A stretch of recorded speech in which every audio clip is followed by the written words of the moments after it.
Hi, my name is Mark, and today we're going to talk about prophecies. We're going to talk about what happens when you get an unwanted prophecy in your life. What do you do with that information? And there are some things you should do with it. Because the first thing you want to understand is a prophecy, if it's wrong, it can affect your life. So you may have a prophecy, say somebody comes up to you and says, you're going to be a famous writer one day. And so you have it in your mind, and you're like, all right, I'm kind of laid back, and I can do this, kind of go here and do this because I'm going to be a famous writer. But then you turn 30, you're like, I'm not famous writer, but I could still be. And then 40, and then nothing happens. What I'm saying is, if the prophecy is wrong, it could have totally ruined your life. You could have had all this time to build upon your passions and your goals, and we'll get into that a little bit later.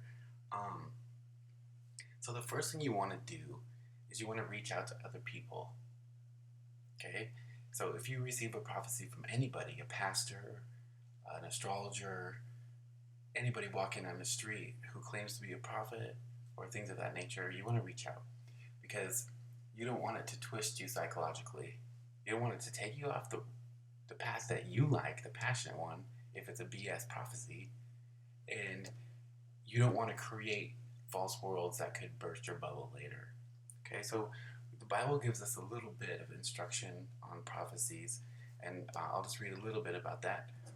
So, a prophet is supposed to comfort you, exhort you, and edify you. So, if we look at exhort, that's strongly encourage you to do something. Okay, so they're going to comfort you, strongly encourage you to do something, or encourage you in a way. Maybe it's I encourage you that you're on the right path, and it could be anything with encouragement. And we're talking about edify, so they can instruct you morally or intellectually. It's basically maybe God puts it in their heart that you spoke a little too much pot, and the prophet speaks it over your life because God wants you to kind of lean off the pot and maybe get a little bit more back into whatever you're doing. Um, and that could be morally, like I said, or intellectually. It's saying, I strongly encourage you to go to school. I think God wants you to go to school. And I'll give you an example of that, okay? So, okay, basically, what I've learned about prophecies as well is I've had negative ones, like really just awful ones. And it's like, oh my God, why did you say that? But yeah, you have to kind of learn the context too. Like the time I got the really bad prophecy over my life was just once, and I was walking down the street, and I was just walking home, and he's like, "You're a false prophet," and I was like, "Oh, okay," and he's like, "You're gay and all this," and he's like wild, and I was like, "Okay, I'm going home," and I freaked out because I already had all these complexes. I'm a complex person. I'm smart. I overanalyze things. Okay, so it messed me up, and I didn't tell anybody about it. So internally, I'm working on this, you know. And as we said, if you don't kind of tell people what's going on with prophecies, that could turn into something really bad, and that could have really hurt me, and it did. Okay.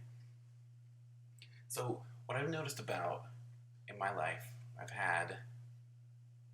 I have a genuine prophecy, it usually comes more than once. Okay. And I don't know if that's like a normal thing, but it makes sense to me. If God wants you to get a message, He's going to get it to you.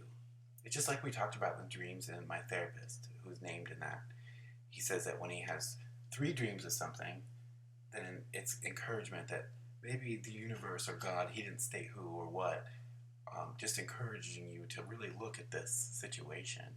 And I believe that with prophecies as well.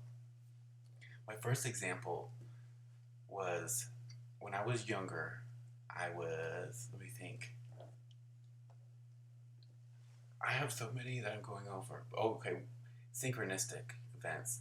So I had this one prophet come up to me. I was working at a thrift store, and she said, "You're going to be a leader one day, and God wants you to go to school, and He doesn't want you to go into psychology for this specific degree." And I'm like, "Okay, that's cool. That's interesting. Kind of exciting, right? This random person comes up and has a prophecy for me." I kind of let it go. I went traveling, and when I came back, because I was going on a trip right after that, and I ended up transferring to a different city.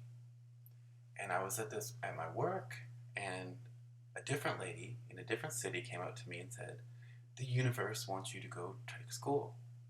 And I was like, "Okay, that's kind of interesting."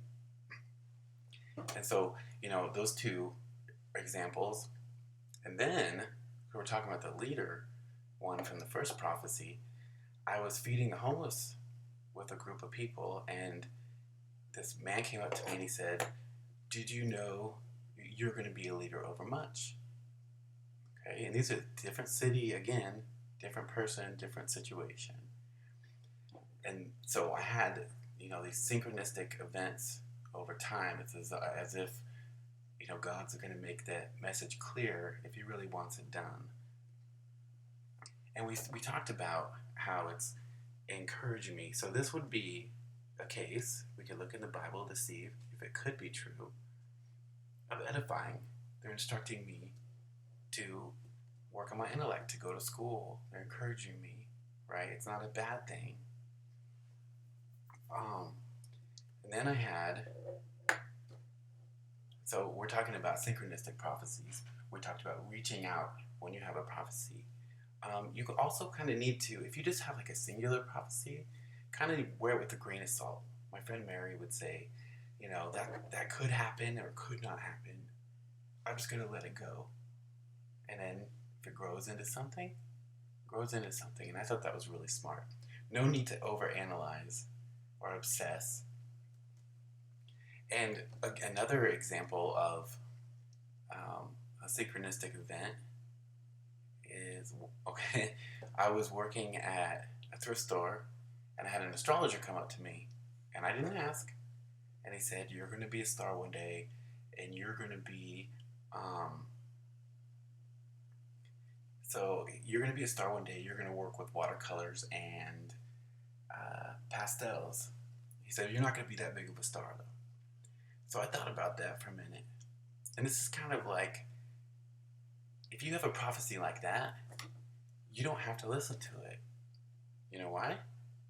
I'm never going to work with pastels or watercolors. Why? Because I want a big life. So you don't have to listen to the instruction if you think it's kind of like a false word or whatnot. Then his prophecy can't be true. And then I had, years later, I was helping a woman, and she was a good friend of mine, and we were both going through some hard times with mental problems, and we would talk and converse and give each other presents, and she was homeless, and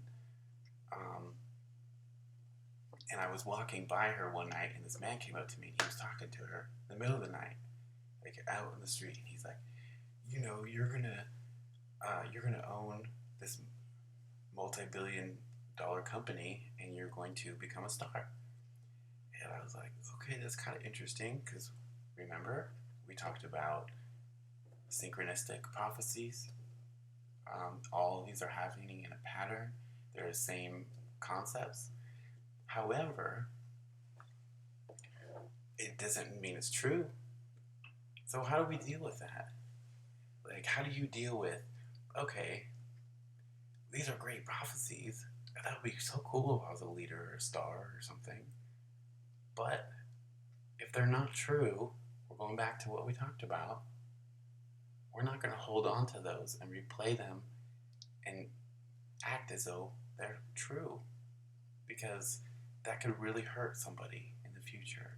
Think about it. If I thought about all these times people said I'd be a leader or a star, and then I turned 40, nothing, turned 50, nothing, 60, nothing, that all that excitement was for nothing. So I guess what I'm trying to say is there are a few things with something that's grandiose, as in my case. It could be BS, it could not be BS. Just let it go. But in the case of where you're being, let's see, we talked about edified, I was being instructed to increase my intellectual capacity. It sounds legitimate, So because it's a realistic thing. Now we're going to talk about reaching out to prophecy, to prophets and psychics and things of that nature. You have to realize that there are a lot of people out there that just want your money, and they're going to tell you anything. I had this one example. I went to like a Christian place, and I was like, I want to know what orbs are and why, spirits and stuff, and so I held that inside my heart. And that's what I was really asking about because I was testing him, right? And so I said, oh yeah, I want a prophecy, and they sent me a letter saying this is your prophecy, and had nothing to do with that. I was like, okay. And then about 6 months later, I get a phone call, and they say, I'm this major prophet, and you're going to be a part of our prayer team and all this stuff. And I thought about it. I was like, wait a minute. How do you know my phone number? He says it's random. And how do you know I'm interested in prophecy? And I was like, oh. I went onto that website. I gave them my phone number. They waited a certain amount of time. It's going to excite me because I know I'm into prophecy and things of that nature. And they're going to get every dollar they can from me. So, that's what I'm saying. You need to be mindful. And it also comes down to, if you look at, I think it's Tolkien, and, what a prophecy can do. I think it's Lord of the Rings. Look at that. Because that's really what you need to be mindful of. But I was going to talk about, there's other things I was going to talk about. Oh yeah, psychics and tarot cards and stuff. Like, I'm not here to judge, but I am here to say that it goes along with the first thing I was talking about. You need to know if they're just after money, or if they're real, or if you should even be doing it. If you feel like that's your relationship with God, then that's not for me to judge. But you need to watch how you take the information. You go to a psychic, and if it's coming from their imagination, then all it's going to do is cause you harm, because you're not going to get that new lover in March, and you're not going to get that Mercedes Benz. They said what they wanted to say. However, there are real ones. I'm sure there are somewhere, because of my life experiences. But you just need to be mindful of who you're giving your money to and what you listen to. I guess my best advice would be, if it's to comfort you, encourage you, or edify you, which is instruct you morally or intellectually, then you can take it as a little bit more serious than if it wasn't one of those three. Then you can reach out to other people, other smart people like your therapist or your family members who maybe know about these things. Discuss them so they don't turn into something they're not. Pray about it, and just let it go.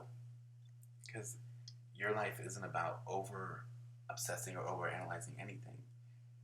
If the vision is for the appointed time, it's for the appointed time. There's no reason you should ruin your mental health over prophecy, especially if it was meant to be good. So, with that, have a good night. That was the cheesiest wave in the entire world, by the way.